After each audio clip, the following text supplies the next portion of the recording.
안녕하십니까. 저는 경북대 박은식이고 같이 자장을 하신 공동자장으로 김희열 교수입니다. 오늘 오다 보니까 날씨가 굉장히 좋던데 굉장히 봄에서 여름은 넘어가는데 우리 마음은 아직도 출래 불사춘이라고 봄은 왔으나 마음은 봄 같지가 않습니다. 이번에 CTO 세션이고 그러면 누가 빨리 가야 된다 했죠? 그러면 첫 번째는 바로 디스커션하고 나머지 세 개는 묶어서 토론하도록 하겠습니다.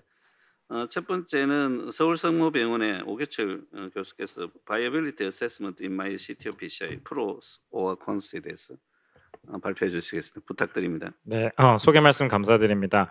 제가 오늘 말씀드릴 내용은 이제 CTO PCI를 하기 전에 바이올리비티 어세스먼트를 하는 것에 대해서 찬반을 혼자서 다 이야기를 하라는 그런 주제인 것 같은데요. 그냥 프로 앤드 콘스로 말씀을 드리겠습니다. 솔직히 제가 결론을 내리기에는 어려운 문제인 것 같습니다. 저는 CTO를 하기 전에 바이올리비티 평가를 하는가라고 스스로 물어본다면은 CTO PCI를 하고 싶지 않을 때 바이올리비티 평가를 많이 하는 편이기는 합니다. 이게 제 디스클로저고 제가 앞으로 말씀드릴 내용에 이런 제 생각이 좀 들어가 있기 때문에 디스클로즈를 하고 지나가도록 하겠습니다. 저희가 이제 CTO PCI를 하게 될 때 이제 확실히 우리가 알고 있는 것은 CTO PCI는 심텀 임프루먼트는 확실히 도움이 된다. 증상이 있고 숨이 차고 뭔가 누구들은 뭐 이렇게 발기부전도 있을 수 있다 그러고 뭔가 이제 손발이 차다고도 하는데 증상이 그런 환자들에게서 리바스쿨라이제이션을 해주면은 확실히 도움이 되는 것은 많이 밝혀져 왔고요. 근데 이제 에비던스가 부족한 것은 과연 CTO PCI를 하면서 메이스를 줄여주냐, 모탈리티를 줄여주냐, LV 펑션을 좋게 해주냐 이런 것은 뭔가 RCT로 증명이 되고 메타 분석으로 증명된 바는 아직은 없습니다. 저희 모두 인터벤셔니스트 마음 안에 되는 것 같은데라는 생각은 가지고 있지만 확실하게 이거다, 가이드라인에 이렇게 하면은 된다라고 하는 것은 없는 것이 현실입니다.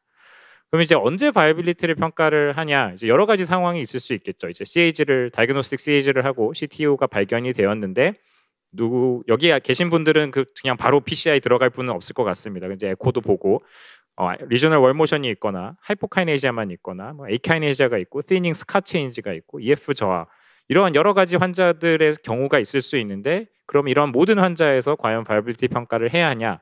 언제 어떠한 모달리티로 시행을 해야 하나라는 것이 이제 관건이 되겠습니다. 이런 바이빌리티 평가가 확실히 필요하다라는 거에 대한 이제 뭔가 백업 에비던스로는 사실 CTO PCI의 성공률이 지난 한 10년 이내, 10년, 20년 이내 굉장히 많이 이제 증가를 하였고 요즘에는 거의 한 8, 90%는 성공을 한다고 되어 있지만 그래도 30일 모탈리티가 1, 2%, 한 100명 하면은 한두 명은 문제가 생기고 컴플리케이션 같은 경우에도 3에서 6%까지 보고가 된 바가 있습니다. 그런데다가 이제 앞에서 말씀드렸던 것 같이 이런 여러 가지 CTO PCI를 하냐, 옵티멀 메디컬 테라피를 하냐에 대한 이제 RCT들은 그냥 애매모호한 에키보컬한 리절트만 보인 바가 있고 이런 펑션 임프루브먼트의 측면에 있어서도 네거티브하다라고 하니까 덥석 그냥 모든 환자 그냥 CTO는 보이는 대로 하면은 이제 안 된다라고 주장을 하는 쪽도 있기는 하고요. 그래서 이러한 이유들로 인해서 CTO PCI를 이제 선택된 환자들에게서 해야 되고 그런 선택된 환자들이 그럼 누구냐? 증상이 이제 계속 지속이 되거나 인두스블 이스케미아가 있거나 바이올리비티가 있는 환자들만 해야 된다라고 이제 주장을 하는 그런 이제 그룹이 있기는 합니다. 이제 이런 바이올리티 평가를 이제 해야 되는 게 CTO PCI를 이제 하는 이제 유로 CTO 그 그룹에서도 이런 가이드라인과 엑스퍼트 컨센서스를 이제 발표를 하는데 보면은 이제 인두스블 이스케미아와 바이빌리티는 이제 CTO를 할 때 어드바이저블하다, 엑스퍼트 컨센서스이긴 하지만 근데 언제 하느냐? LV 디스펑션이 있을 때 하라라고 되어 있고요. 어떻게 하라 그러면은 MRI가 가능하면은 하고 뉴클리어 테스트나 스트레스 에코보다는 조금 더 이제 강하게 권고된다라고 되어 있습니다. 조금 더 파인 텍스트를 읽어보면은 이게 바이빌리티를 가지고 CTO를 하냐 마냐라는 것보다는 좀 이제 자세히 읽어보면은 이런 바이빌리티 평가, 인두스블 이스케미아 평가를 해서 디시전 메이킹의 자료로 활용을 하고 어떻게 프로시저를 할지 가이던스를 받아라.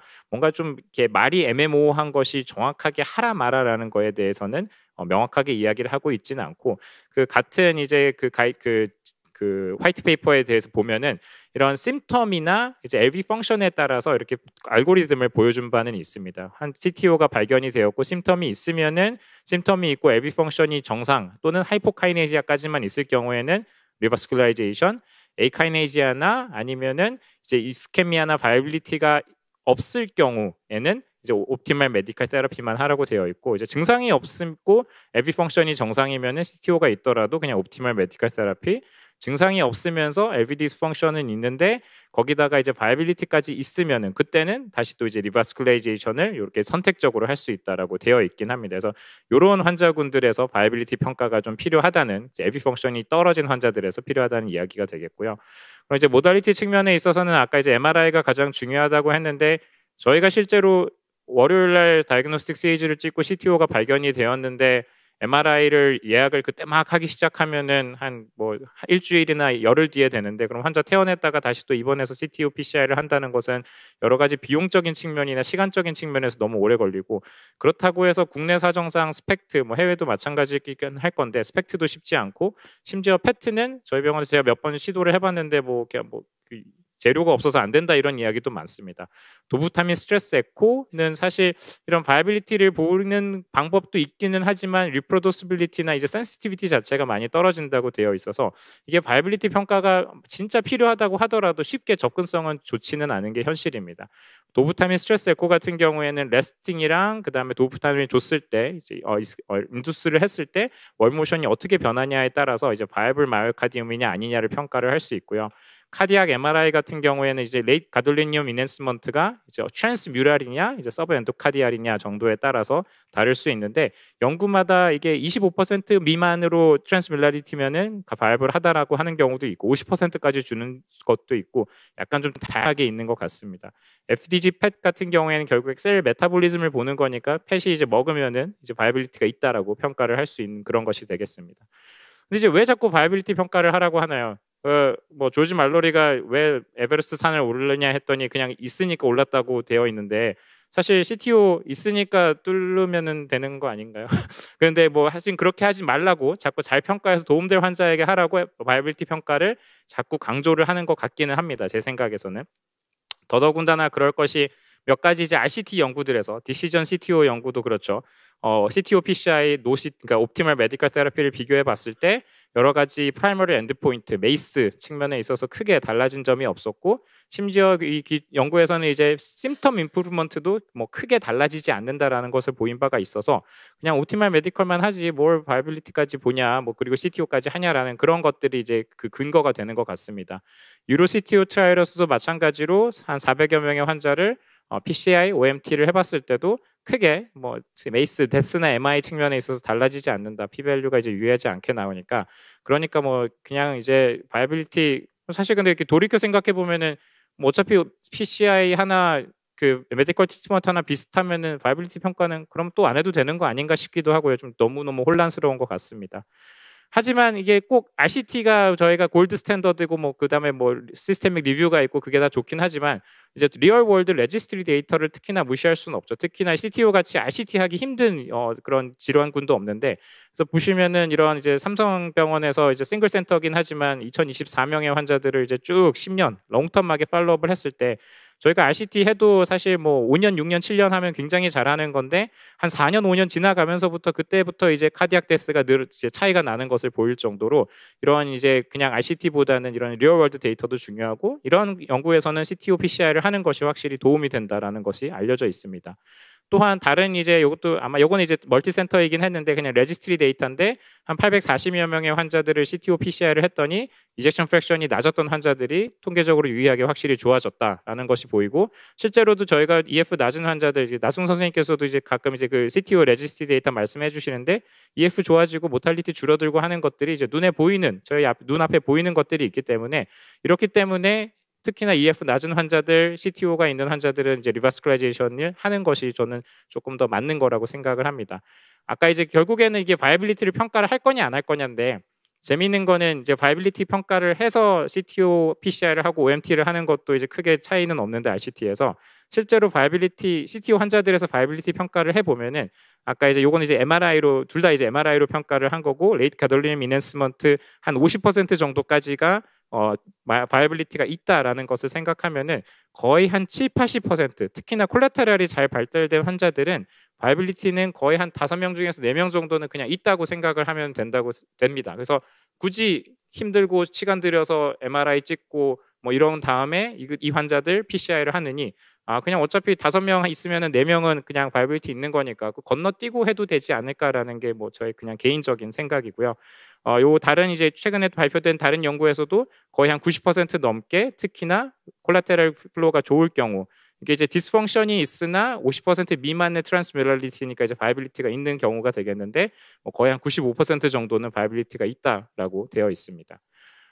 또 이제 바이빌리티에 대해서 조금 바이빌리티 평가가 의미 없다라는 거에 대해서 조금 더 이제 백업을 드리자면은 사실 CTO는 아니긴 한데 이제 스티치나 리바이브드 BCIS 같은 이제 EF가 떨어진 환자들에게서 리바스큘라이제이션을 했을 때 어떤 아웃컴이 보였는지 결과들을 보면요. 확실하게 바이빌리티가 없는 환자들에 비해서는 바이빌리티가 있는 환자들이 더 예후가 좋은 것은 맞습니다. 근데 바이빌리티가 같이 없는 환자들, 같이 있는 환자들 안에서 뭐 리바스큘라이제이션을 하나, 메디컬 테라피 하나 그 차이는 또 없습니다.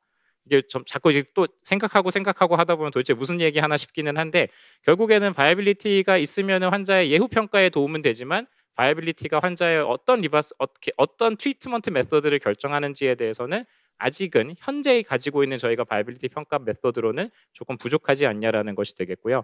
리바이브드 BCIS2도 마찬가지로 바이빌리티를 이제 뭐 바이빌리티의 정도를 로어, 미들, 어퍼 터타일로 나눴을 때 각각의 터타일 안에서는 PCI를 하나, 맵티컬 테라피를 하나 측면에 따라서 환자들의 뭐 올코즈 데스나 하트 페일리어 하스피탈라이제이션이 크게 달라지지 않는 것을 볼 수가 있습니다. 그래서 그 말인즉슨 이게 뭐 그냥 바이빌리티 평가 안 하고 그냥 뭐 내가 하고 싶은 치료 그게 PCI가 됐든 메디컬 테라피든 됐든 하면은 되지 않는가라는 것도 생각을 해볼 수 있을 것 같습니다. 그래서 이제 제 생각입니다. 개인적인 스티치나 리바이브드 BCIS2 결과를 물론 CTO PCI로 이제 엑스트라폴레이션을 할 수는 없습니다. 다 그냥 하트 페일리어가 있는 환자들에서 이제 코로나리 아테리 디지즈가 있는 그런 환자군을 대상으로 했고 제가 어펜딕스도 뭐 찾아보고 하긴 했는데 뭐 메일은 보내진 않았지만 이 환자들 중에서 얼마나 CTO가 있었는지에 대한 비율은 알 수는 없기에 하지만 확실한 거는 바이빌리티가 있다면은 난바이블한 환자에 비해서는 예후가 좋은 것은 맞고 그런데도 불구하고 또 난바이블하다고 해도 이게 진짜 트루 난바이블이냐 트랜스뮤랄리티로 보느냐 뭐 패스로 보냐 도브타민 에코로 보는 게 진짜 정확하냐라는 거에 대해서도 좀 애매모호하고 실제로 난바이블하다고 제가 나중에 케이스 하나 보여드릴 텐데 그래도 또 리바스큘레이제이션이 도움이 되는 혜택받는 환자들은 있을 것입니다. 그래서 과연 루틴하게 CTO PCI 전 모든 환자들에서 바이빌리티 평가를 할 필요가 있을까에 대한 질문에 대해서는 저는 아닌 것 같습니다라는 것이고요. 그래서 좀 몇 가지 좀 아까 처음에 그 알고리즘대로 한번 좀 보면은 CTO가 확인된 환자에서 흉통이나 호흡곤란 등의 증상이 있으면은 ABF가 정상이면 이제 하이포카이네이즈 하면은 아까도 바이빌리티 평가 없이 그냥 PCI를 하라고 되어 있었고 근데 에이카이네이즈나 스카체인지가 있으면은 바이빌리티가 없으면은 환자가 증상이 있는데 CTO는 있고 증상 그 바이빌리티는 없다. 그럼 메디컬 테라피를 하다가 결국에는 또 CTO PCI를 하게 되지 않을까요? 그래서 과연 이 바이빌리티 하는 게 의미가 있을까 싶긴 하고요. 그다음에 이제 증상이 없는 환자들에서는 EF가 정상이다. 그럼 어차피 뭐 그 옵티멀 메디컬 테라피 하라고 하니까 바이빌리티 평가 안 하고 그냥 메디컬 테라피 하면 되고 ABF 저하가 있다. 그 환자들 이제 바이빌리티가 있으면 PCI를 하라고 할 경우 했는데 뭐 그러면은 뭐 바이빌리티 있을 경우에는 근데 또 마찬가지로 바이빌리티 있어도 또 PCI OMT 차이가 없다고 하고 바이빌리티가 없는데 PCI 하면 이젝션 프랙션 호전 보이는 경우가 있고 사실 이거에 대한 정답은 없는 것 같습니다. 바이빌리티 평가가 과연 CTO를 PCI를 할 거냐 안 할 거냐에 대해서는 크게 의미는 없고 결국에는 이 환자의 예후가 내가 PCI를 함으로 인해서 예후가 더 많이 좋아질 거냐 좀 적게 좋아질 거냐 그 정도 차이는 좀 있을 것 같습니다. 그래서 이제 마지막으로 그래서 케이스를 한 가지 보여드리면서 이제 마무리를 하려고 하는데요. 몇 번 보여드렸던 케이스이긴 한데 50세 남자고 숨이 차고 CAD가 있다고 하면서 왔던 환자입니다. 이미 이제 이젝션 프랙션은 굉장히 저하되어 있는 환자들이고 멀티베슬 테리토리에 이제 국소벽 운동 장애가 있는데 티닝도 있고 애뉴리즈멀 체인지도 있습니다. 거의 뭐 이제 난 바이어블하다는 그런 이제 의미가 되겠고 이미 이제 가이드라인 다이렉티드 메디컬 테라피, 포필러 테라피는 다 6개월 정도 하고 왔었던 환자입니다. 안지오를 해보면은 LAD는 CTO고 그다음에 서크도 CTO고 콜라테랄은 이제 LAD에서 가서 올라가고 RCA도 마찬가지로 브리칭 콜라테랄이 있는 CTO입니다. 환자는 이젝션 프랙션은 25%고 또 확실한 건 이젝션 프랙션 낮으면은 CTO PCI 하다가도 방금 옆방에서도 이제 뭐 이런 CTO 할 때 에크모 넣지 말라 뭐 삭감된다라고 얘기했는데 사실 뭐 에크모 넣어야 되는 상황이 올 수도 있는 그런 환자고 또 젊은 환자이고 증상이 있는 그런 환자였습니다. 이분은 신부전 선생님께서 저한테 이제 CAG 해달라고 의뢰되셨던 분이어서 이제 MRI를 찍었었고요. 뭐 여러 가지 내용이 있고 제가 MRI 사진은 어젯밤에 열심히 찾아봤는데 잘 모르겠는데 얘가 레이트 게돌리늄 인핸스먼트 색깔이 좀 이상하긴 한데 써있기는 Near Transmural Enhancement of Near Whole LV Apex, especially on LAD territory라고 되어 있습니다. 위치는 맞는 것 같고 결론적으로는 LAD 열어줘봤자 크게 도움이 안 되니까 PCI 할 필요가 없다라는 그런 환자인데 스펙트도 했습니다. 스펙트에도 픽스드 혹시나 스트레스 줬다가 환자 넘어갈까봐 레스팅만 찍었는데 레스트에서도 이미 퍼퓨전은 되지 않는 이런 픽스드 디펙트가 관찰이 되고 근데 저는 LED PCR을 했습니다. LED PCR을 했고요. 뭐 뒤에는 약간 그 네거티브 리모델링이 있어서 끝까지 넣지는 않았는데 하고 나서 재미있는 거는 6개월 지나면 이젝션 프랙션이 37%가 되고 12개월 지나면 40%까지 올라가고 에이카이네이지가 있고 애뉴리즘을 체인지 있는 건 비슷한데 오히려 다른 쪽은 점점 좋아지는 과연 뭐 사실 6개월 동안 약을 쓰다 온 환자니까 단순히 약 때문이라고 하기는 좀 힘들긴 한데 이렇게 호전되는 환자들이 있습니다. 이 환자분은 지금도 잘 지내시고요.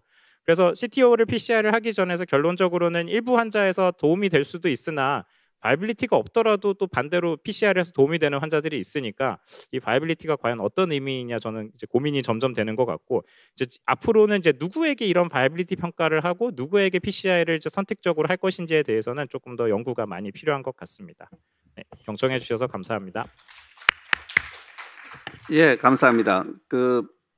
이번 세션에 패널로서 김흥석 선생님, 목지수 선생님, 장재혁 선생님, 차정준 선생님, 허승호 선생님, 홍승진 선생님 나와주셨습니다.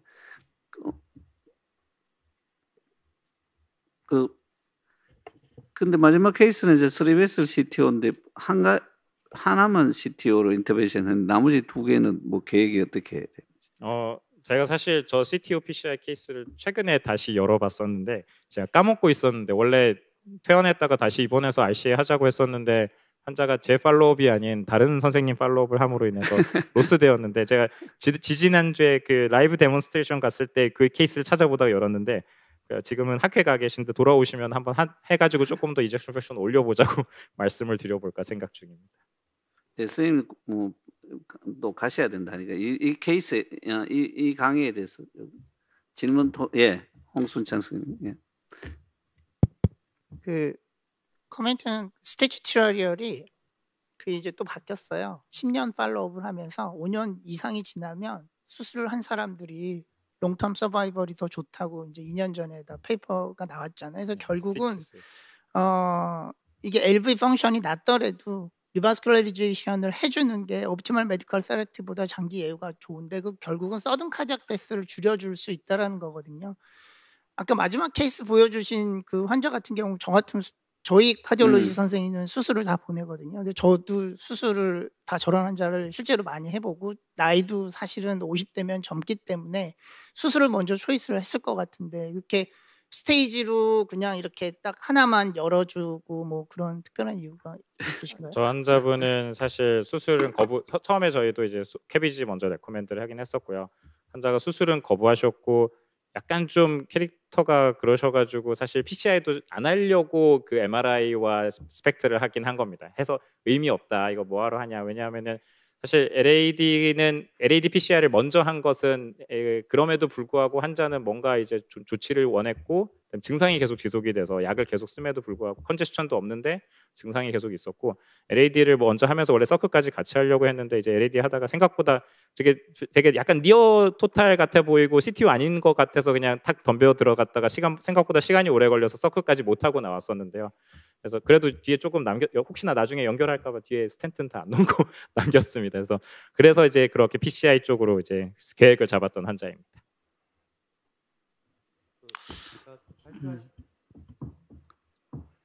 발표하신 것에 보면 그 콜라테럴 플로우가 그레이드가 좀 좋으면 그것도 좀 좋을 거라고 생각하는데 제 단일 기간 저도 그 CTO를 하기 전 하고 3개월 PCI를 메디컬 그룹하고 3개월을 해서 CTO 콘트라스트 에코를 해서 비교를 해봤는데 다른 파라미터가 확 좋아진 거의 뭐 없었어요. 이제 프레션이나 이런 게 거의 없었지만은 콜라테럴 플로우가 그레이드가 좋은 사람들이 약간의 그 파라미터들이 조금 더 좋은 걸로 나와서 제 생각 바이오빌리티를 평가하기도 중요한데 이게 좀 콜라테럴 플로우 좋은 사람 왜 해 이렇게 할 수도 있는데 그런 사람을 실렉션하는 것도 제 추정이죠.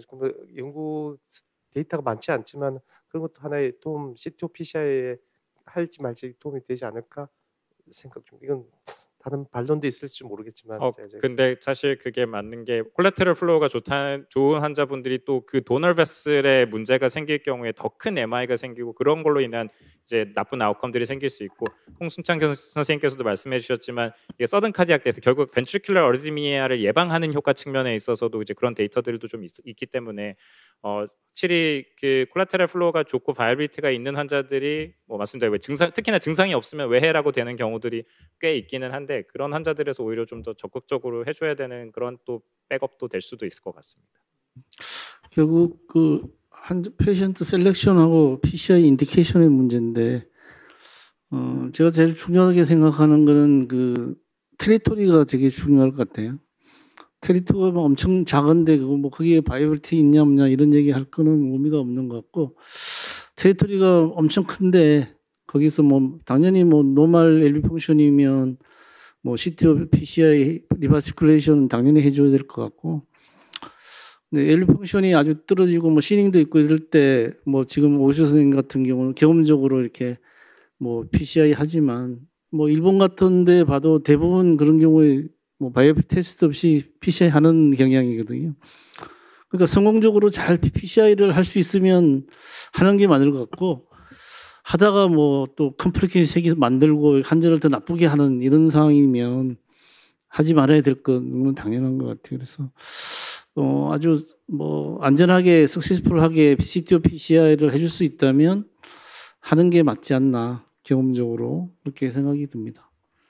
그 나성훈 선생도 얘기했지만 우리 에코를 보면 이제 대충 짐작할 수 있는 거지. 꼭 그 MRI 찍는 MRI 비용도 많이 들고 시간도 많이 걸리고 금방 판독도 안 되고 그게 바이어블 하다는 건 에코를 보면 이제 어디가 근데 이스케미아가 분명히 이제 CTO니까 있으니까 이제 컴플리트 리바스큘레이션을 해야 되는데 LCX 디지털 LCX 같은 경우는 성공률도 낮지만 테리토리가 굉장히 작다 하면 무시하고 2개만 해도 니어 컴플리트 할 수 있고 아까 제일 살아있지 않는 곳 LAD를 했으니까 그게 이제 콜레테럴 RCA 주면 그걸로 다시 레트로그레이드를 항상 그 CTO 할 때는 이제 리스크와 베니핏을 잘 생각해야 되고 안테그레이드 성공률은 아무리 잘하는 사람도 7, 80%에 머물기 때문에 그러면 환자한테 조금 함풀할 수도 있기 때문에 플랜 B, C를 세워가지고 반드시 해가지고 3베이스 CTO 때는 반드시 저는 뭐 처음에 한 개 하고 제일 쉬운 거 크고 그 다음에 연속해서 하든지 2개를 하고 아니면 스텝을 나눠가지고 해가지고 내가 물었는 이유가 그 환자는 반드시 3베이스 컴플리트 리바스클레이션 해야지 아까 롱텀 아웃컴에 상당히 기대를 할 수 있어 좋은 거를 기대할 수 있지 않을까 해서 했고 뭐 또 다른 거 없으면 다음 끝내도록 하겠습니다.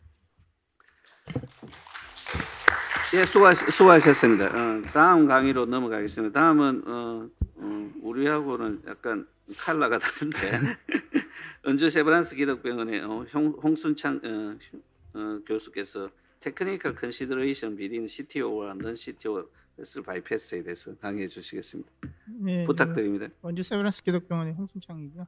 제가 받은 강의 주제가 Technical Consideration Between CTO and Non-CTO Vessel Bypass인데 전부 다 카디올로지 선생님들인데 이 테크니컬 컨시더레이션이 이걸 뭘 말씀을 드려야 되는지 굉장히 좀 혼란스러웠는데 일단은 자세한 기술이나 이런 것들은 사실은 별 의미가 없는 것 같고 스트레이티지나 뭐 좀 약간 이상한 케이스에는 뭐 어떤 좀 최근에는 또 어떤 방식으로 이제 뭐 캐비지 수술이 이제 바뀌었는지 그런 거를 중심으로 말씀드리겠습니다. 유일하게 하면 제가 카디악 서전인 것 같은데 지금 아까 첫 번째 연주하신 선생님이 말씀드렸지만 CTO를 뭐 PCI를 하냐 캐비지를 하냐 이거는 제가 이 학교에서도 몇 년 전에도 몇 번 말씀을 드린 것 같은데 그런 거는 누가 더 못생겼느냐 뭐 이거를 자랑하는 거랑 거의 비슷한 것 같아요. 그래서 최근에는 디바이스나 테크니컬들이 다 많이 발전됐기 때문에 뭐가 더 인필리티하고 뭐가 더 서필리티하고 이런 개념은 좀 별로 의미가 없는 것 같아요. 이거는 제가 한 8년 전에 강의용으로 만든 OP캡 수술 동영상인 것 같아요. 이게 이제 사실은 오브펌프 캐비지가 이제 최근에 많이 트렌드로 바뀌었는데 물론 이게 정답이라고 저는 생각하지는 않습니다. 하지만 이제 환자도 하이 리스크로 점점 많이 바뀌어가고 이러면서 펌프 타임을 줄이고 가급적이면 뭐 아예 가능하면 CPB도 안 쓰고 이런 것들 방식으로 수술하는 게 좀 더 이제 메리트가 있기 때문에 보시면 비팅에서 수술을 하기 때문에 당연히 이게 LAD 리마를 LAD에다 대는 과정인데 보면 뭐 블러드도 많이 나오고 이것 때문에 이제 션트를 써요. 1mm, 1.5mm 션트를 LAD 사이에 집어넣어서 가급적이면 조금이라도 이스키미아 타임을 줄이면서 수술을 해야 되고 이게 또 비팅에서 하다 보니 지금 보시는 것처럼 이게 스테이블하게 고정되어 있는 게 아닙니다. 그래서 수술하는 테크니컬 할 때도 약간 좀 더 많은 신중함이 필요한 것 같아요. 그래서 이렇게 해서 수술을 하면 보시는 것처럼 혈관을 거의 이제 터치를 하지 않고 수술을 해야 되기 때문에 이제 플로우 수술 인필드에서 플로우 미터를 재서 플로우가 이 정도면 이제 다 이제 시스톨릭, 다이아스톨릭 때 다 파지티브로 나오면 그라프트가 제일 페이턴트하게 오래 갈 수 있겠구나 이런 걸 이제 예측하게 되죠. 이거는 저는 원래 컨벤셔널 캐비지 심장을 정지시켜 놓고 하는 캐비지를 안 한 지가 거의 한 10년이 넘어서 동영상이 없더라고요. 그래서 이거는 다른 수술을 컴바인드 하면서 이것도 한 5년 전에 만들었던 강의용 동영상인 것 같은데 요거를 하면서 우연하게 환자를 지금 보시면 심장을 카디악 어레스트 시켜놓고 똑같이 리마를 LA에다 대는 수술 동영상을 제가 만든 적이 있더라고요. 보시면 아까 처음 본 오피캡이랑 전혀 다르죠. 뭐 피도 나지도 않고 뭐 심장도 비팅도 안 하고 그러니까 사실은 좀 더 스테이블하게 수술을 할 수 있는 어떤 심리적으로도 중요하죠. 그럼 CTO를 캐비지를 할 때는 뭐가 다른가? 자, 우리가 CTO를 갖고 있는 사람들의 특징이죠. 3BSL 환자들도 많고 DM이나 이런 컴바인드 된 리스크 팩터들도 많고 레프트 메인 디지즈도 많고 또 혈관 자체도 어그리시브 카시피케이션이 많기 때문에 신텍스 스코어도 높고 또 그러다 보니 혈관이 안 좋다는 것은 그게 나중에 LV 펑션에도 영향을 미칠 수 있고 결국은 캐비지 이런 환자들은 캐비지를 하는 게 좀 더 메리트가 있지 않나 이런 생각을 많이 하게 되죠. 뭐 캐비지를 해주면 디스탈 프록시말에 다 플로우를 줄 수 있고 뭐 PCI를 하게 되면 뭐 또 다른 단점이 있고 오늘 강의는 뭐 PCI와 캐비지를 비교하는 건 아니기 때문에 나머지 두 개는 필요 없고 결국은 CTO를 갖고 있는 환자들은 혈관이 많이 안 좋다라는 거거든요. 그러면 이런 환자들을 수술할 때 테크니컬하게 뭘 고려해야 되나? 그럼 CTO든 CTO가 아니든 뭐가 다를까? 저는 개인적으로 그런 첫 번째는 그라프트 하베스팅 하는 테크닉이 굉장히 중요할 거라고 저는 생각을 합니다. 이게 뭐 아까 베인 그라프트 쓰면 5년 안에 25%가 뭐 막힌다고 되어 있는데 그 사실 다 옛날 페이퍼예요. 최근에는 베인 그라프트도 팻을 붙여서 쓰면서 많이 쓰거든요. 그런 뭐 아테리 그라프트를 쓰든 베인 그라프트를 쓰든 그거보다 더 중요한 거는 인저리를 주지 않고 하베스팅 할 수 있어야 돼요. 최근에는 선생님들 막 뭐 아스피린 플레리스 뭐 이런 것뿐만 아니라 티카레그렐 뭐 이런 거 엄청나게 로딩 하잖아요. 뭐 그 어큐 코로나리 신드롬은 응급실에서부터 로딩을 하기 때문에 혈관에 있는 바소바스룸이나 이런 것도 이지 터치 블리딩이 굉장히 많이 생기거든요. 그래서 이런 그라프트 하베스팅 하는 것도가 굉장히 중요하고 그 결국은 또 이제 프리사이즈 아나스토모시스 테크닉 아테리오토미를 한다든지 인티머를 수처링할 때 확실히 보고 수처를 해야 된다든지 이런 기본적인 테크닉이 사실은 매우 중요하죠. 오피캣 같은 경우에는 아까 제가 보여드린 것처럼 LAD는 사실은 안티리얼 쪽에 있기 때문에 쉽게 보일 수 있지만 OM이나 PD는 심장을 들어야 되거든요. 결국 버티컬리제이션을 하면 EF가 낮은 환자는 바이탈이 유지가 안 되는 경우도 있고 그렇기 때문에 뭐 시스테믹 프레셔, PA 프레셔, EKG 변화 이런 것들을 잘 모니터링하면서 내가 얼마만큼 버티컬리제이션을 할지 말지를 결정하는 것도 굉장히 중요합니다. 그 다음에 아까 보신 오피캣 보여드린 것처럼 CO2 블로우 막 뿌리는데 이런 것들이 또 에어 엠볼리즘을 일으킬 수 있기 때문에 어느 정도의 세기로 CO2 블로우를 해야 되고 플락 이벤트는 어떻게 하면 덜 생기게 할 수 있는지 최근엔 하트 스트링이나 이런 다른 디바이스도 많이 쓰고 저 같은 경우는 에피올틱 소너를 루틴으로 인필드에서 다 하기 때문에 어센딩 에어르타를 펑처할 경우에는 어디다가 펑처를 하는 게 좋은지 이스케믹 타임은 얼마만큼 줄여주는 게 좋은지 이런 게 CTO든 넌 CTO든 캐비지를 할 때 굉장히 기본적이지만 중요한 팩터라고 생각을 합니다. 그러면 CTO 환자들 지금 보시는 것처럼 이렇게 혈관이 안 좋은 사람들은 뭔가 다른 테크니컬한 그런 게 있어야 되느냐? 다 똑같아요. 다 이런 게 다 공통적으로 다 들어가지만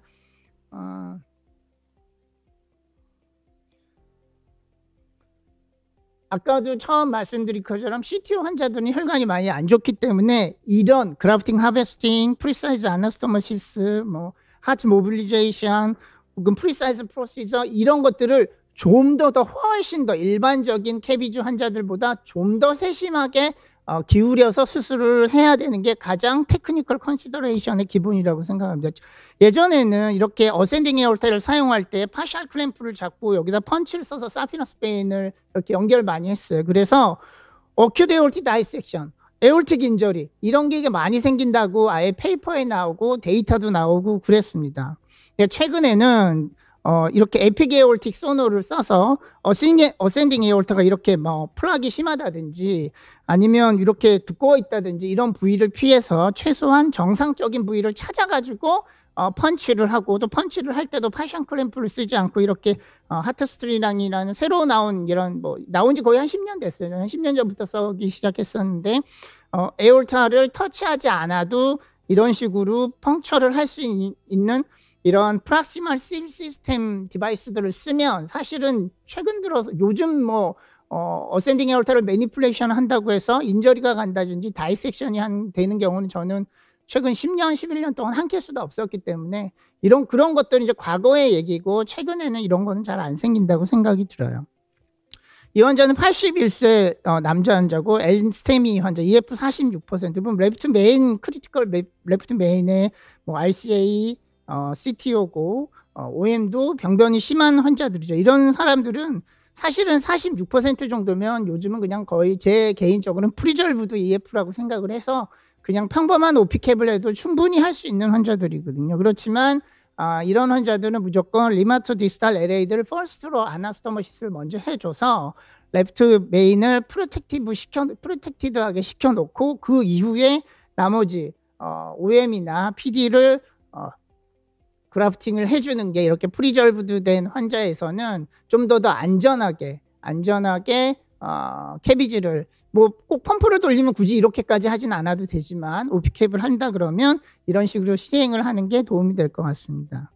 이 환자는 56세 남자 환자고 뭐 EF 34% 이스케믹 핫페일리어 때문에 많이 바뀌는 환자인데 지금 보시면 LAD가 거의 보이지 않죠. 아주 롱 리전의 디퓨즈 CTO인데 메디컬 테라피 이 환자 거의 뭐 1년 가까이 해도 EF가 좋아지지 않아서 저한테 이제 저희 카디올로지 선생님께서 수술을 할 수 있냐 그래서 어쨌든 오피캡을 리마투 LAD를 시행을 했습니다. 하고 나서 1.5년 정도 지났는데 리버스 리모델링이 잘 생겨서 EF도 48%까지 되고 뭐 많이 좋아져서 지금은 이제 잘 지내고 계신데 보시면 지금 이게 리마가 잘 보이고 CT를 찍은 거 보면 이 디스탈의 네이티브 코로나리 아테리가 비주얼리제이션이 되는 게 CT에서 보일 정도니까 사실은 이제 많이 좋아지는 거거든요. 근데 이런 환자를 오피캡으로 할 때의 가장 큰 특징은 혈관이 굉장히 작아요.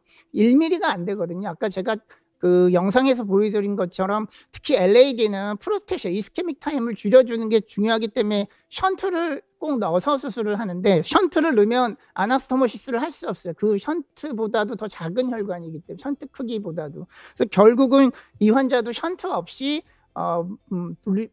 출혈이 되는 되더라도 이제 이렇게 아나스토모시스를 해야 되는데 그러면 이제 이스케믹 타임을 최대한 줄여야 되고 그러면 1mm도 안 되는 혈관을 빨리 꼬마게 해서 서둘러야 되고 굉장히 많은 어떤 그 서지컬 스킬이 요구되는 거죠. 근데 결국은 이런 것들에 대한 어떤 준비가 다 돼 있지 않으면 사실은 수술하기 쉽지 않은 케이스입니다.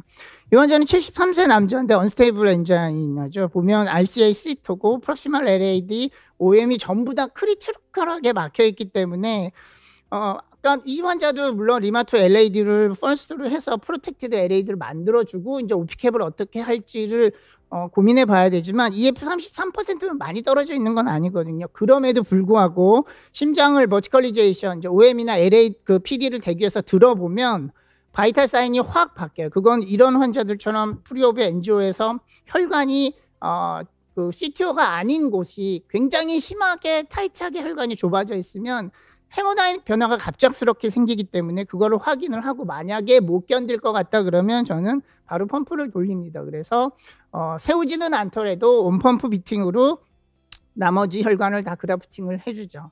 물론 하트 스트레이닝이나 이런 걸 다 쓰고요.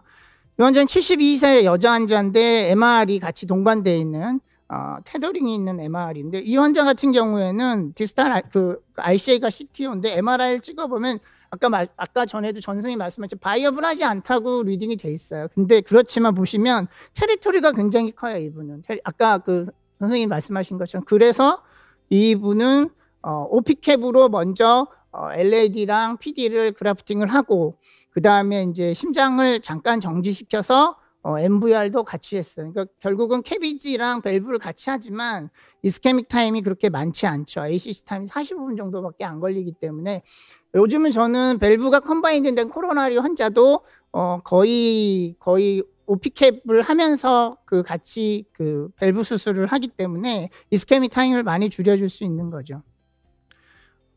저는 개인적으로 프리오퍼레이트 플래닝, 그러니까 CTO 물론 넌 CTO도 마찬가지지만 특히 CTO 환자들은 CT나 프리오베 CT나 이런 거를 보고 혈관이 정말 얼마만한 크기니까인지 인트라마이오카디움인지 팻이 어느 정도 깊이에 있는지 이런 거를 좀 미리 사전에 알고 들어가야 되고 저는 카디악 어레스트를 하는 수술은 이제는 거의 하지 않습니다. 밸브가 컴바인드 되더라도 캐비지는 오픈 펌프나 온펌프 비팅으로 하고 그 다음에 EF가 낮은 환자는 컴플리트 리바스큘레이제이션이 굉장히 중요해요. 그러니까 결국은 오피캡을 하지 않더라도 그게 중요한 게 아니라 못 견디면 아까 제가 보여드린 예처럼 펌프를 온펌프 비팅을 하더라도 컴플리트 리바스큘레이제이션을 해줘야지 향후 EF가 좋아질 수 있는 가능성이 많기 때문에 그거를 꼭 지키고 있고 LAD 그라프팅은 무조건 먼저 해줘서 LAD를 프로텍션 시켜놓고 나머지 혈관을 그라프팅을 하고 그 다음에 사이즈 미스매칭, 바이어블 하냐 하지 않냐, 디스탈 런오프가 어떠냐 이런 것들은 이런 것들이 다 해결된 다음에 그 다음에 이제 고민하는 거리로 넘어갑니다. 가장 중요한 거는 아까도 제가 그 동영상에서 보여드린 것처럼 프리사이즈 테크닉, 즉 혈관이 작으면 작을수록 더 잘 아나스토모시스 하기 위해서 좀 더 세심한 주의가 필요하거든요. 그런 것들이 오히려 더 중요한 포인트인 것 같습니다. 경청해 주셔서 감사합니다. 예, 다음은 서울 성모 황병희 교수께서 시토 인티베이션 인 캐비지 페이션트. 예, 좀 시간이 없으니까 간단하게. 네, 알겠습니다. 네, 그래서 고령화 사회가 되면서 캐비지 환자들이 다시 또 병이 생겨가지고 오는 경우들이 많습니다. 그래서 캐비지 환자 엔자이나 보면 타겟 패슬들은 이렇게 되겠고요. 그래서 보통 이제 이렇게 PCR 하게 되면 to LAD인들 하게 되면 사프네스를 하게 되거나 원래 베스를 하거나 뭐 이렇게 PCI를 하게 되겠습니다.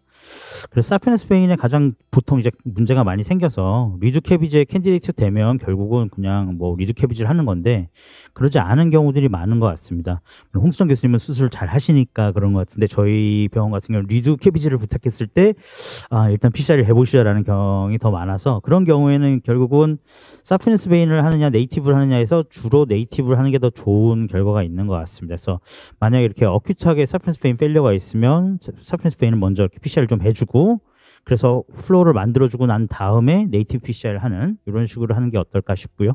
그래서 이렇게 스터디들 보면 블라키스가 뭐 인을 호스피탈 모탈리티 봤을 때 네이티브 하는 것보다 바이파스를 건드렸을 때 사망률이 유의하게 높고 사프네스 베인이 훨씬 더 높습니다. 그래서 가능하면 네이티브 베스를 하는 게 PCI 하는 게 좋겠다. 그리고 이런 엠볼릭 프로텍션 디바이스를 써야 사프네스 그래프트에서 스롬보스 날라가가지고 뭐 디자스터가 생기는 걸 막을 수 있겠습니다. 그래서 이건 뭐 저기 CTO는 아닌데 그 11년 전에 캐비지 타비도 9년 전에 하셨던 분인데 여기 LAD는 이렇고 뒤에가 이어져 있는 데고 이마에서 쭉 보시면 아나스토모 사이트 바로 뒤에 병이 있습니다. 그래서 요거 보시면 아주 정확하게 뒤에 스테노시스가 있고요. 그래서 이거 뭐 앞에서부터 열 필요 없이 그냥 리마통 해가지고 와이어 넣어가지고 벌론 이렇게 하고 아이부스 보고 2.5에 30 스텐트 하나 넣고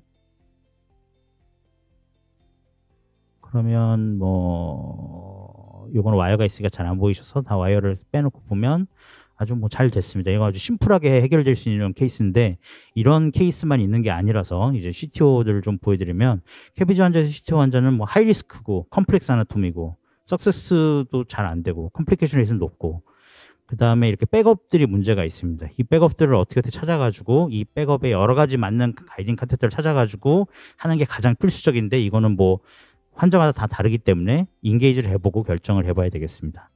그래서 사프네스 베인 네이티브 CTO PCI를 한 건데 18년 전에 캐비지 하신 분이고요. 보면 다른 데는 다 괜찮고 LAD 앞에 오스에서부터 딱 막혀 있습니다.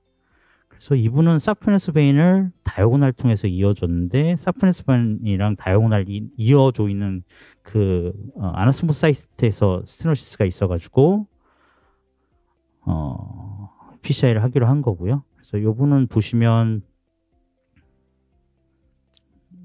두얼 보면 사프네스 베인이랑 여기 앞에 보시면 아주 짧습니다. CTO가 스파이더뷰에서 보면 아주 짧아서 이런 경우에는 이쪽 서크로 아이부스 넣어놓고 아이부스 가이드도 와이링 이렇게 해가지고 와이링 하면 와이링 하는 거고요. 그래서 안티그레이드 와이링 하고 이렇게 하면 이거는 그렇게 어렵지 않게 길지 않고 아이부스 가이드 처음으로만 잘 들어가면 뭐 와이링 하는 데만 20분 정도 이내로 해가지고 뭐 성공적으로 와이어링 트루에 들어간 거 보고 PCI를 하면 스텐트 넣고 네 그래서 뭐 아주 성공적으로 PCI가 잘 CTO 디자인 잘 됐습니다. 그래서 이렇게 사프네스의 아나스모 사이트에 문제 있다고 그쪽은 베인과 아터리가 있는 데라서 굳이 거의 스텐트 넣은 것보다 이렇게 짧으면 여기를 해결해 주면 되겠습니다. 그래서 이렇게 해결하는 케이스가 되겠고요. 그래서 이렇게 숏 LED CTO는 그냥 컨벤셔널 방법으로 두얼 인젝션 하면서 이렇게 PCI를 하면 되겠다라고 생각이 들고요. 근데 이제 네이티브 베슬 LAD를 해야 되는데 리마 레트로그레이드를 써야 되는 경우가 있습니다. 칼슘도 심하고 보시면 리마에서 올라오는데 뒤에다 병이 있고 메인 쪽에도 병이 있고 보시면 리마에서 올라오고 비교적 짧은데 칼슘도 많고 그래서 안테그레이드 와이링이 잘 안 되는 경우가 있습니다. 패럴렐 와이어하고 했는데 잘 들어가지 않으면 이런 경우에는 어쩔 수 없이 이 리마를 위에서부터 써서 레트로그레이드로 와이어를 와야 되는데 이런 경우에 헤모다이나믹하게 여러 가지 문제가 생길 수 있기 때문에 되게 조심스럽게 안전하게 잘 해야 되겠고요. 가장 와이어가 이렇게 와서 이렇게 올라가야 되는데 이 각도가 극복이 안 돼서 보통 디스탈 쪽으로 가게 됩니다. 그래서 이걸 극복하는 방법이 듀얼로맨 카테터거나 아니면 슈퍼크로스를 쓰거나 아니면 우리 박건일 교수님 아주 애용하신 리버스 와이어 테크닉 이런 거를 갖다 써서 이렇게 와이어를 거꾸로 올 수가 있게 되겠습니다. 그래서 리마 통해서 마이크로 카테터가 안전하게 들어와서 레트로그레이드 와서 와이어링하고 이거 뭐 리버스 카트를 하는 게 되겠고요. 리버스 카트 와이어링해서 이렇게 넘어가고 엑스터네이션 시키고 그럼 그 다음에 이제 쭉 벌론하고 스텐트 넣고 그래서 파이널 엔조 보면 LAD 프록시마 LED 오스부터 스텐트가 잘 들어갔습니다. 그래서 문제없이 수술이 잘 된 케이스가 되겠고요. 이렇게 좀 칼시프리얼 컴플렉스 LED CTO는 리마 그래프트를 써야 되는데 이런 경우에는 리마 투 LAD의 아나스토 앵글을 갖다가 잘 극복하는 방법을 알아야 되고 헤모다이내믹스를 잘 관찰해야 되고 컴플리케이션 생기면 거의 금방 사망할 수가 있기 때문에 환자가 그렇기 때문에 여러 가지를 좀 고려하면서 안전하게 시술을 해야 되겠습니다. 특히 리마 오스에 가이딩 카테터가 걸리면서 다이색이 생기지 않도록 고개를 계속 꾸준히 보는 게 필요하겠고요. 또 이제 15년 된 캐비지 환자인데요. 그래서 보시면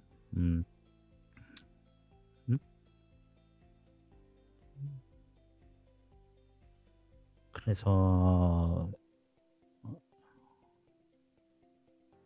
화면이 녹색이 자꾸 뜨는데요. 너무 빨리 넘어가서 그런가요? 잠시만요. 네. LAD는 리마트 LAD가 이어져 있고요. 그 다음에 서크가 CTO고, 근데 여기 이제 OM 쪽에다가 사펜스로 이은 것 같고요. RCA도 CTO고. 근데 보면 OM이 막혀 있습니다. OM이 막혀 있고 리마는 인텍트합니다. 그래서 OM을 길이 있으면 OM에다가 뭐 와이링하고 벌론하고 이렇게 할 수 있는데 OM이 완전히 막혀 있고 OM이 모양이 이렇게 블런트하기 때문에 테이퍼드라면 와이링을 해볼 수 있는데 블런트면 OM은 잘 찢어지기 때문에 와이링을 갖다 하는 게 되게 위험할 수 있게 되겠습니다. 그래서 요 OM이 지금 문제가 생겼으니까 네이티브 CTO PCI를 했고요. 그래서 여기 아이브스 가이드드 와이어로 뭐 지금 서크 통해 가지고 와이링을 진행을 했고 그래서 와이어가 디지털 서크에 들어갔고 마이크로 카테터로 팁 인젝션을 해서 뚫은 거 확인하고 그 다음에 아이브스 쭉 보고 나서 벌론을 했더니 뭐 약간 트루랑 서브 인티만 하다 보니까 다이섹도 있고 그래서 긴 리전이고 스텐트를 넣었습니다. 스텐트를 넣고 앞에까지 여기 심한 칼리피케이션을 넣었고 파이널 엔조를 보시면 플로우가 이제 아웃플로우가 별로 좋지 않으니까 좀 느린 걸 알 수 있습니다. 그래서 헤파린을 충분히 쓰고 한 이틀 정도 지난 다음에 다시 확인을 했더니 플로우가 많이 좋아졌고 이제 RCA CTO를 하면 되겠습니다. 그래서 RCA CTO를 갖다가 시술을 시작했고 RCA는 안테그레이드 와이어링하고 레트로그레이드는 시도는 했는데 워낙 토처스한 에피카디알이어서 그냥 이렇게 안테그레이드 와이어링 패럴렐로 하다가 안 돼서 이렇게 너클링을 해서 와이어링 쭉 넘겨서 와이어가 잘 트루에 들어간 거 확인하고 그래서 네이티브 베스를 PCI를 했습니다. RCA 스텐트 넣고 그래서 파이널을 보시면 서클 CTO가 잘 됐고 RCA CTO 잘 됐습니다. 이러고 이제 퇴원하고 이스케미아 없으면 계속 지켜보는 거고요. 만약에 리마가 괜찮은데 그 다이아고날 쪽으로 가는 쪽으로 플로우는 리마에서 가고 있지 않기 때문에 만약에 거기가 계속 페인이 있다면 뭐 앞에서부터 해서 저기 다이아고날 쪽으로 플로우를 만들어주면 환자 증상에 도움이 될 것으로 보입니다. 그래서 좀 케이스 바이 케이스인데요. 숏 LAD CTO는 그냥 짧게 컨벤셔널 메소드로 할 수 있을 것 같고 칼시프라이드 컴플렉스 LED CTO 긴 거는 레트로그라이드를 써야 되는 경우가 있는데 리마를 쓰면 여러 가지 위험한 요소들이 있을 수 있으니까 주의해서 잘 시술해야 될 것 같습니다. 그 다음에 RCA랑 서크, 그다음 멀티플 CTO는 어디부터 먼저 해야 될지 이런 것들을 잘 플랜이 필요하겠고 정말 이걸 다 열어줘야 되는지에 대해서도 좀 고민이 좀 필요할 것 같습니다. 경청해 주셔서 감사합니다. 네, 감사합니다. 다음은 대전 성모병원 김용희 선생님. 예, 아트 오브 너클링. When and how?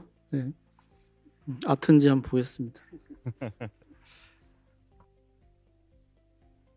네, 소개 말씀 감사합니다. 저는 대전 성모병원 김용입니다. 저는 이제 CTO 경험도 별로 없는데 너클와이어 테크닉 이 강의 주제를 받아서 여러 교수님들께 이제 많은 조언을 구하고 공부도 하고 케이스도 받고 했습니다. 그래서 제가 혹시 틀린 얘기하는 게 있으면은 코멘트로 지적해 주시면 감사하겠습니다. 시작하겠습니다. 이제 이 너클링은 닥터 콜롬보에 의해서 2005년에 스타테크닉 케이스 시리즈로 이제 처음 소개가 되었는데 당시에 이제 31명 환자를 해서 이 96.8%가 리카날라이제이션 성공을 하였지만 반면에 이제 심각한 이 컴플리케이션도 많이 있었습니다. 라지 다이섹션이 6.5%, 베슬 퍼포레이션이 9.9%, 이나스피탈 MI가 16.1%로 이제 스타 테크닉을 하고 나서 이 성공률은 좋지만 컴플리케이션 역시 많은 이제 테크닉이기 때문에 이 적절한 인디케이션을 가지고 안전하게 할 수 있는 방법을 가지고 하는 게 너클링 할 때 중요할 것 같습니다. 그래서 이제 제가 중요한 강의에 이제 큰 콘텐츠는 언제 할 것이냐, 어떤 인디케이션을 가지고, 그리고 어떻게 하면 안전하게 할 수 있을 것인가, 그리고 케이스를 몇 개 준비하였습니다. 첫 번째 이제 인디케이션입니다. 2017년에 나온 이제 CTO 알고리즘에서 이 너클 와이어 테크닉을 이니셜부터 고려할 수 있는 경우는 앰비거스한 경우, 털터스한 경우, 칼슘이 심한 경우가 있습니다. 그리고 세컨더리 유즈는 긴 경우, 그리고 이전에 실패한 경우인데 사실 이제 보시면서 느끼셨겠지만 이게 JCTO 스코어와 그대로 일치하는 저희가 그냥 흔히 보는 터프한 케이스 CTO입니다. 네, 이제 저희가 이 터프한 케이스라고 해서 모두가 이 알고리즘에 제안한 것처럼 이 바로 너클와이어를 하는 게 아니고 안테그레이드 너클을 하기 전에 뭐 NGO를 다시 잘 찍어본다던가 CT를 도움을 받는다던가 아니면 아이부스 가이디드 와이어링을 한다던가 레트로그레이드 너클 테크닉을 하기 전에 다이렉트 크로싱을 시도한다던가 아니면 안테그레이드로부터 마크 와이어 테크닉을 한다던가 한 다음에 결국에 시간이 안 되고 방사선 선량이 너무 많고 도저히 다른 방법이 없을 때 너클 와이어 테크닉을 하는 게 조금 더 일반적이라고 생각합니다. 그래서 2020년에 한 리뷰 아티클에서는 이제 새로운 인디케이션을 이렇게 제안을 했는데 프록시말 캡이 잘 보이는 경우, CTO 랭스가 20mm 이상인 경우, 그리고 뒤에 베슬이 좋고 사이드 브랜치가 없는 경우인데 보통 이런 경우라고 해도 대부분 이제 너클 와이어를 먼저 선택하지는 않는 것 같습니다. 실제 필드에서 이제 너클 와이어 테크닉을 CTO에서 하기 이제 비교적 안전한 거는 제 생각엔 ISR CTO라고 생각합니다. ISR CTO의 경우 이 와이어를 올소고날뷰에서 보면은 이 와이어가 이 스텐트 안에 있는 거를 비교적 간편하게 확인할 수 있고 스텐트 안에 있는 상태에서 와이어를 너클을 하게 되면 퍼포레이션이나 뭐 다이섹션 같은 거에서 비교적 안전할 수 있기 때문에 ISR CTO가 오히려 이 프라이머리 유즈하기에는 너클 와이어 테크닉이 좋지 않을까 생각이 됩니다. 케이스 하나 보시면 이번에 이제 프록시말 투 미드 LAD에 스텐트가 있어서 이 LAD ISR CTO 환자였고 아이부스 가이디드로 프록시말 캡을 펑처를 먼저 했습니다. 뒤에서 이제 설명드리겠지만 이제 프록시말 캡을 펑처하는 게 안전하게 시술을 너클할 수 있는 중요한 포인트가 되겠고 필드 XTR로 이렇게 와이어링을 하다가 너클이 져서 너클 테크닉을 했는데 다행히도 리엔트리 테크닉 없이 트루루맨으로 간 걸 확인을 하고 PCI하고 만족스러운 결과를 얻을 수 있었습니다. 그래서 언제 할 거냐는 제 생각에는 ISR CTO가 너클 와이어 테크닉에서 이니셜로 하기에 괜찮지 않나 생각을 하고 다음은 이제 방법론적인 측면입니다. 이제 먼저 이 너클 와이어 테크닉이 가능하게 된 이론적인 배경부터 설명을 드리면 CTO 리전과 이 미디어층의 근육이 있기 때문에 이 사이에 이제 저항이 가장 낮아서 이제 힘으로 밀면은 다른 데로 새지 않고 이 서브 인티머층으로 파고들 수 있는 게 이제 너클 와이어 테크닉의 이론적인 배경입니다. 그래서 이제 안테그레이드가 더 좋냐 레트로그레이드가 더 좋냐는 사실 베슬 바이 베슬 사바사일 건데요. 네, 일반적으로는 레트로그레이드가 조금 더 안전하다고 알려져 있습니다.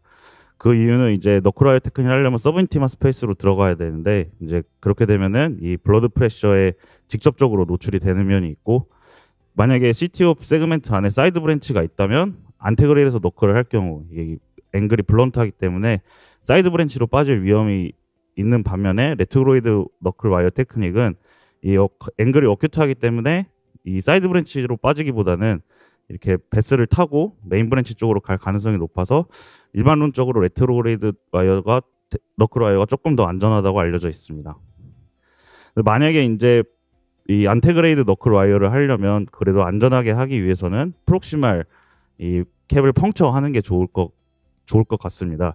그 이유는 이제 이런 식으로 하드한 와이어로 프록시말 캡을 먼저 펑처하고 그다음에 너클 와이어 테크닉을 하고 다시 리엔트리를 하는 게 안전한데 이제 이렇게 하지 않으면 직접적인 이 시스톨릭 블러드 프레셔를 노출을 되기 때문에 이제 매시브한 다이섹션과 헤마토마가 만들어질 수 있습니다. 그래서 한 케이스에서도 이제 이렇게 이 스타 테크닉을 하다가 매시브한 헤마토마가 만들어진 케이스도 있었습니다. 그래서 와이어 선택입니다. 와이어 선택 같은 경우는 이제 팁 그라메이트가 작은 폴리머 자켓 하이드로필릭 와이어를 선택하고 이제 전통적으로 필드 XT 시리즈가 선호됩니다. 그 중에서도 이제 XTR과 XTA보다는 조금 더 낫다고 문헌상으로는 알려져 있는데 그 이유가 XTA에 이게 아니 XT입니다. XT에는 이제 없는 이건 XTA고 이 파란 이 코일링 된 부분 요게 XTR이고 이 파란 코일링 부분이 액톤 스트럭처라고 하는데 이 와이어의 토커빌리티를 증가시키기 위해 이제 만든 부분이고 이게 없는 XT가 조금 더 이렇게 너클 와이어 하는데 조금 더 선호된다고 알려져 있습니다. 그 외에 시온 블랙도 사용해 볼 수 있고 파일럿 시리즈 그리고 글라디우스 MG 와이어를 사용해 볼 수 있다고 알려져 있습니다. 그다음 이제 그 와이어를 가지고 어떻게 할 것이냐인데 팁 쉐이핑은 먼저 이제 이 우산 손잡이처럼 이 엄브렐라 핸들을 이제 만들어 준 다음에 이제 와이어를 미는데 이 와이어를 미는 이 부분이 리딩 엣지가 이 와이어의 플로피한 부분과 스티프한 부분에 이 경계선상으로 미는 이제 밀게 됩니다. 그리고 이제 라지 너클을 만들지 않는 게 중요한데 라지 너클을 만들게 되면은 컴플리케이션이 발생할 가능성이 높고 이 와이어가 원하지 않는 방향으로 갈 수 있기 때문에 이제 너클 크기를 크게 만들지 않는 게 중요합니다. 그리고 이제 와이어를 미는 동안 저희가 이제 CTO 드릴링을 하듯이 로테이션을 하게 되면은 이 매듭이 지어질 수가 있기 때문에 로테이션 하지 말라고 이제 권고가 되고 있습니다. 그럼 이제 너클 사이즈를 줄이기 위해서는 이제 필더 XT가 파일럿 시리즈보다는 조금 더 너클 사이즈가 적다고 알려져 있고 스티프한 와이어일수록 너클 사이즈가 커지기 때문에 스티프한 와이어는 피하라고 알려져 있습니다. 그리고 이제 이 같은 쉐이핑을 하더라도 마이크로 카테터가 있으면 너클 사이즈 조절을 가능할 수 있기 때문에 이 너클 사이즈가 너무 커지는 것 같으면 마이크로 카테터의 도움을 받아서 너클 사이즈를 조절하는 게 좋다고 알려져 있습니다.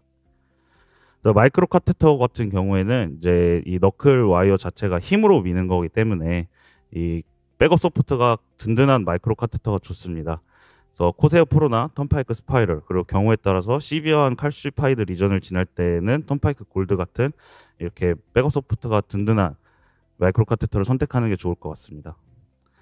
그 외에도 이 백업 소프트가 부족하다면 이 오버 더 와이어 벌룬 인플레이션해서 와이어링 해본다던가 그리고 사이드 브랜치 와이어링을 해서 벌룬 어시스트를 해본다던가 혹은 이제 베이스 테크닉이라고 도저히 이제 서브 인티마 스페이스로 들어가지 않을 경우에 벌룬을 사용해서 억지로 다이섹션을 만든 뒤에 이렇게 서브 인티마 스페이스로 들어가는 베이스 테크닉도 벌룬 어시스트로 이용해 볼 수 있다고 합니다. 이제 너클을 하고 나서 리엔트리 끝나는 게 아니고 리엔트리 하는 게 중요한데 리엔트리 테크닉은 다음과 같고 이것은 이제 넘어가겠습니다.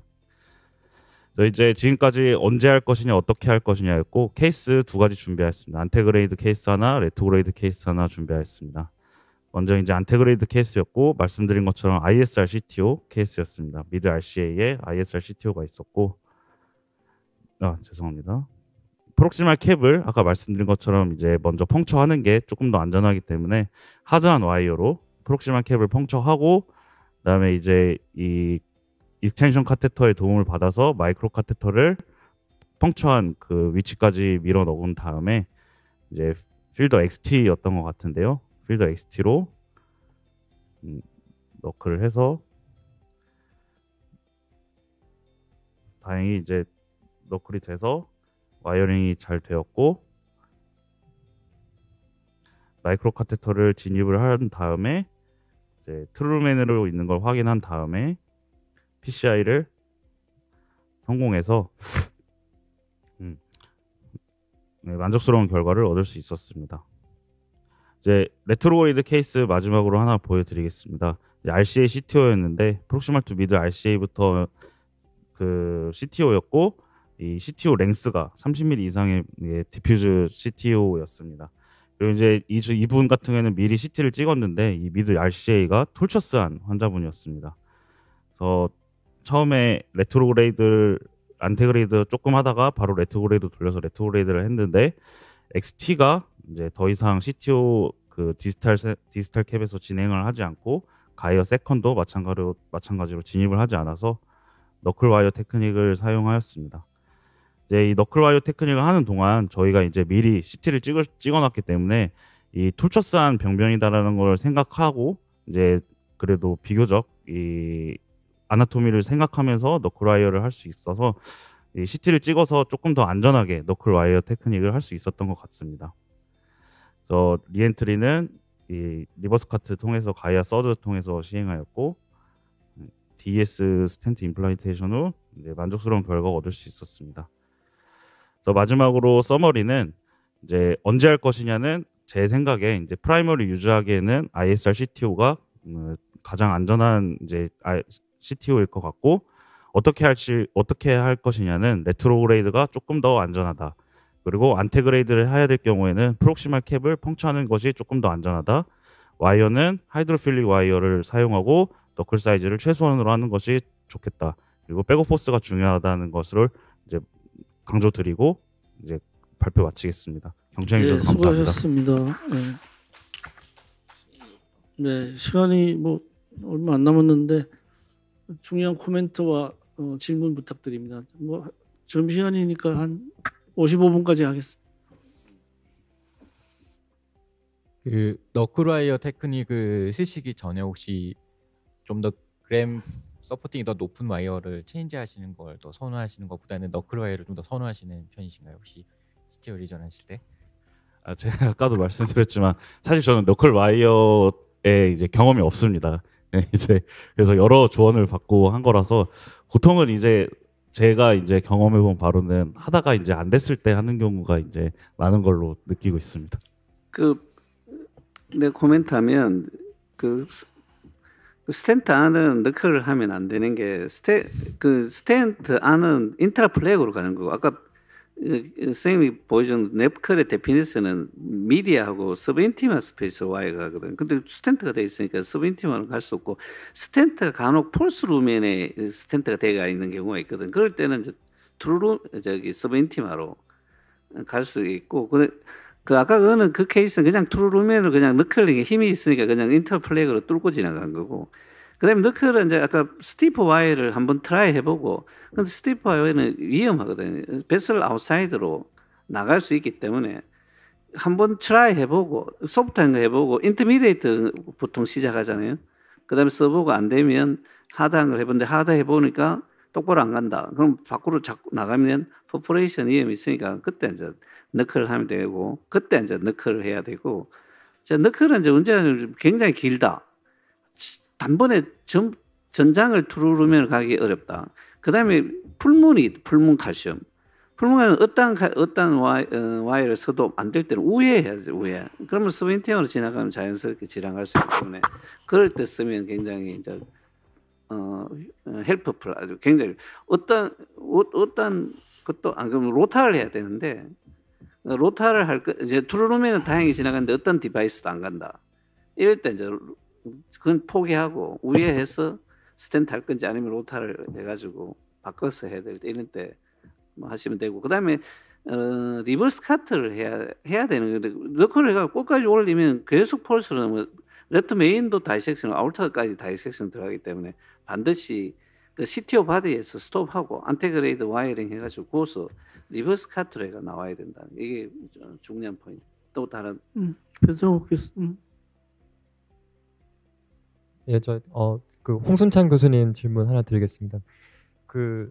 저희가 부처성모병원 변성욱입니다. 저희가 NGO를 하고서 이제 이 환자를 캐비지를 보낼지 결정할 때 이제 특히 뭐 LAD가 중요하니까 이제 LAD를 이제 아나스토모시스를 이제 해야 할 그 캔디데이트가 되는 그런 그 구간을 봤을 때 그 LAD 직경이 이제 제가 예전에 다른 교수님께 여쭤봤을 때는 한 2mm 이상 나와야 바이패스가 가능하다고 그 아나스토모시스가 가능하다고 말씀을 하셨는데 요즘 좀 시간이 지난 상황인데 뭐 더 작은 직경 LAD도 이제 그 바이패스가 가능한지 이제 왜냐하면 그 이제 CTO 병변들 보면 이렇게 네거티브 리모델링도 많이 돼 있고 해서 그 직경이 작은 경우 굉장히 많은데 그래서 이게 저희는 하는 입장에서는 이게 수술로 보내도 이게 가능은 한 건가 그게 고민될 때가 많거든요. 그래서 그 부분이랑 그다음 이제 그 바이패스 해줄 그 구간 LAD의 그 석회화가 칼시피케이션이 굉장히 심한 경우도 많은데 그렇게 돼 있을 때 그 수술을 하실 때 좀 제한 사항이 있는지 뭐 그런 것들 좀 궁금한 면이 있습니다. 되게 중요한 질문이신데 LAD에 대해서 만약에 국한드린다면 전 무조건 다 해요. 뭐 직경이 1mm 아까 제가 보여드린 것처럼 그 환자 LAD는 1mm 션트를 넣을 수 없는 정도 그러니까 1mm가 안 된다는 얘기죠. 그래서 저희 카디올로지 선생님이 컨퍼런스 할 때 저 어떻게 되려고 그러냐고 되게 의아하셨어요. 근데 결국은 이제 뭐 지금까지는 잘 지내고 있거든요. 지금 한 3년 정도 지났는데 그러니까 그거는 저는 이게 되게 크리티컬한 병변이다 그러면 사이즈가 1mm 이하라도 돼요. LAD뿐만 아니라 이제 대표적인 게 이제 PD거든요. OM은 사실은 무시하는 경우들이 좀 있는데 PD나 LAD는 이제 그 테리토리 크기에 따라서는 굉장히 크리티컬하고 중요한 포션인 경우들이 있어서 그런 경우는 이제 이게 꼭 중요하다 그러면 크기랑 상관없이 다 되고요. 칼슘이 있는 데가 굉장히 많죠. 대표적인 경우들이 ESRD 환자예요. ESRD 환자들은 그냥 홀 바스큘라가 다 칼슘이기 때문에 그런 경우는 이제 좀 테크닉이 필요해요. 그 어떤 경우에는 칼슘을 열어야 되는 경우들이 있거든요. 진짜 칼슘을 그냥 열어서 거기다 아나스토모시스를 할 수밖에 없는 경우들이 있기 때문에 그럼 좀 길게 연다든지 아니면 뭐 칼슘을 열 때 뭐 좀 주의 깊게 해서 이게 다이섹션이 인티마가 다이섹션이 되면 그래프팅을 하더라도 이게 오래 못 가요. 결국은 인티마를 살리면서 해야 되기 때문에 그런 좀 테크닉이 필요하죠. 제가 하나 질문하면 오프 펌프를 하시잖아요. LAD를 한다면 제가 이제 CTO 무슨 차이가 있나요? CTO를 제가 한 20-30 케이스를 내가 스타디를 해보면 어큐트 MI는 리전 디스탈에 프레셔를 재보면 아orta가 100이면 평균 혈압이 120에 80에 치면 밑에 혈압은 20 정도 나오고 20에서 30. 그게 프레셔가 거의 없는 거예요. 근데 CTO를 뚫고 다시 맞고 다시 재보면 프레셔가 되게 한 40에서 60, 50 정도 이렇게 나옵니다. 한 4, 50. 그래서 바이어블 하다고 이제 생각되는데 그러면 이제 차이점이 그냥 펌프하면 프레셔가 백이 그대로 전달되잖아요. 스테노시스는 프레셔 드랍이 없잖아요, 거의. 그러면 블리딩이 많이 할 거 아니에요. 오피캡을 할 때요? 예. 네. 근데 이제 CTO는 프레셔가 다운돼 가지고 어큐트 MI는 거의 프레셔가 없고 그다음에 CTO는 이제 절반 정도 된다. 이제 절반 100이면 50. 그러면 아무래도 조금 더 수월하지 않나 이제 아마 블리딩이 작으니까. 펌프를 아까 제가 동영상을 2개 보여드렸잖아요. 펌프를 돌리는 수술은 보시면 아시겠지만 뭐 피도 날 일도 없고. 아니 펌프 말고. 그러니까 오피캡을 돌리면 하게 되면 기본적으로 아까 제가 보여드린 것처럼 피가 많이 나죠. 피가 날 수밖에 비팅을 하기 때문에 심장이 그대로 피가 다 차 있기 때문에 그래서 그런 경우들은 그게 이제 앞에 CTO가 막아주잖아요. 프레셔가 전달이 안 되니까. CTO 케이스에서.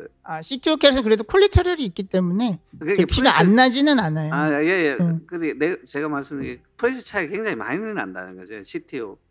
특히 MI 환자는 거의 프레셔가 없거든요. 네, 그래서 실제로 열면 그냥 우리가 CTO가 아닌 환자들보다는 네이티브 플로우가 약해져 있는 경우들이 사실은 많죠. 그리고 스테노시스가 디퓨즈한 경우면 디퓨즈할수록 네이티브 프레셔가 떨어져 있는 경우들도 더 많고요. 그 엔도트로토미 같은 것도 하시나요? 바이패스 할 때? 저는 엔도트로토미는 하지 않는데 그건 사실은 성적이 많이 안 좋다고 이미 많이 알려져 있고 아까도 제가 말씀드렸지만 우리가 이제 그 코로너리 그러니까 모든 혈관이 다 마찬가지지만 제일 중요한 거는 엔도셀리움이거든요. 이제 엔도트로토미를 한다는 거는 엔도셀리움을 다 없애버린다는 거기 때문에.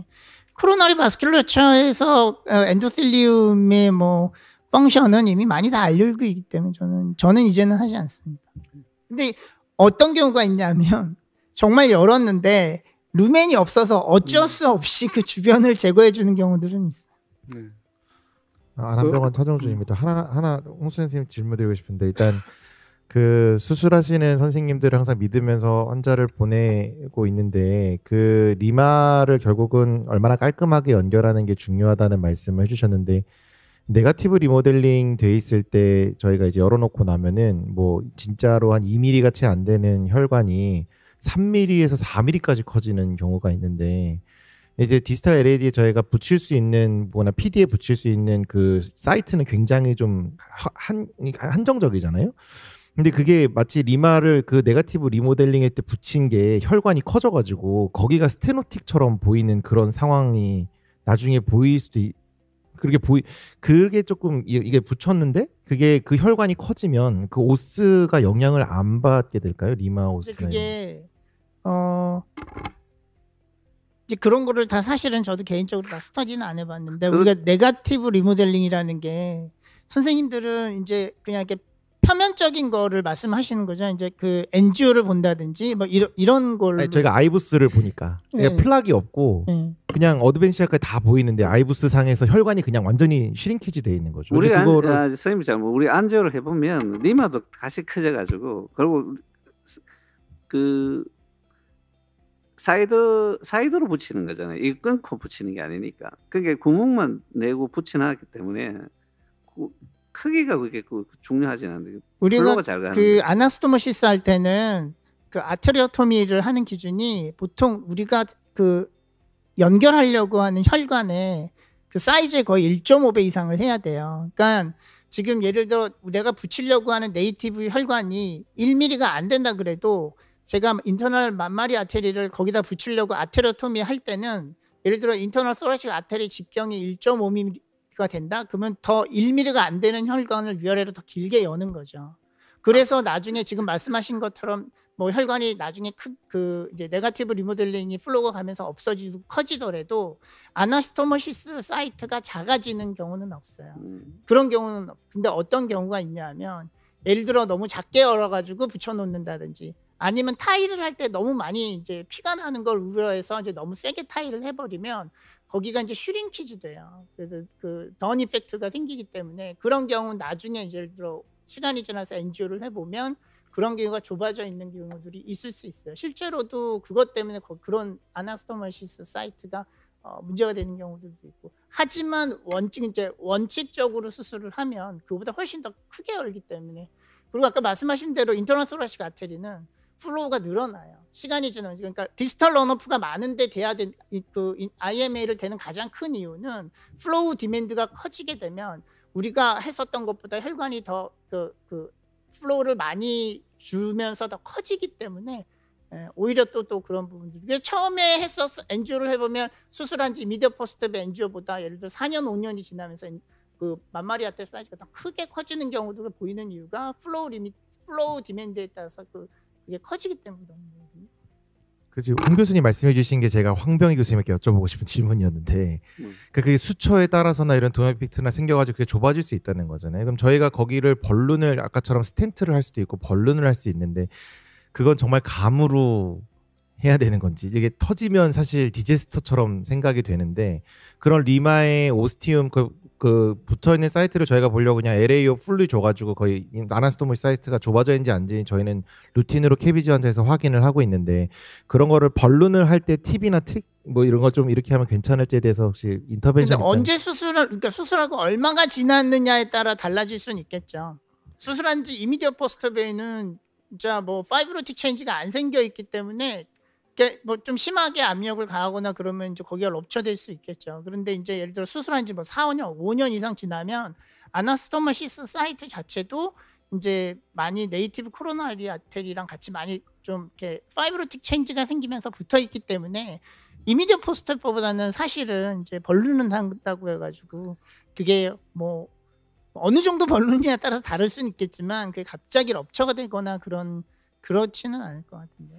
그 요새는 잘 못 보는데 옛날에는 그 테크니컬 페일러가 제일 많거든 수술에. 롱텀 페이턴시는 뭐 대충 리마 같으면 한 30년씩 이래 가기 때문에 20년 이상 기본이고 그 사피엔스 베인그래프트도 요새는 뭐 기술이 좋아서 한 15년씩 이렇게 다 괜찮고 하는데 이미디어틀리 이제 페일로 이게 아나스토모시스 사이트 이제 페일인데 그때는 그 풍선하면 돼 풍선 포버하면 그 리마 크기만큼 풍선해가지고 하이프레시 주면 그 아무리 뭐 세게 붙여놔도 늘어나고 스텐트 넣을 수도 있고 근데 뭐 굳이 딥이 있으니까 요새는 뭐 케이스가 많이 없어서 그런 기회가 잘 없는데 리마 페일이면 리마 중간에 페일은 거의 없거든요. 자 아나스토모시스 페일이고 그 다음에 이제 항병희 선생님 그 사피엔스 베인그래프트는 우리가 PCI 할 수 있는데 리스크하다 이게 그래서 반드시 레오프로라든지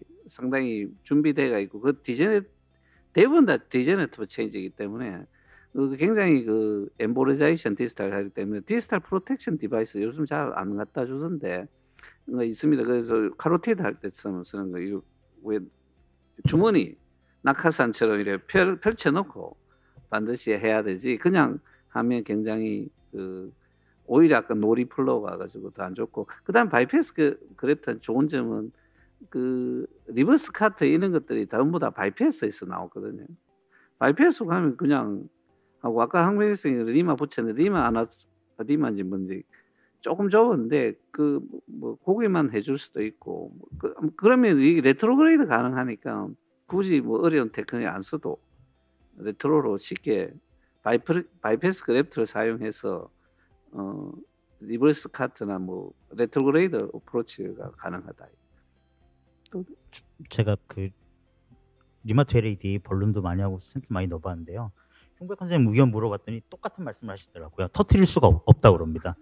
NC로 엄청 큰 걸로 넣어가지고 터트리고 싶으면 터트리는 건데 그렇게 할 리가 없으니까요. 그리고 거기 아이브스 보면 플락이 있는 경우가 있고 아니면 그냥 혈관 자체가 이렇게 수처 자체가 작아서 이렇게 된 모양이 있거든요. 그래서 그렇게 작은 거는 아무리 벌룬이 넓어지지 않아서 사실 그 사이즈보다 조금 더 크게 스탠 넣어서 좀 이렇게 벌리는 게 더 좋은 것 같습니다.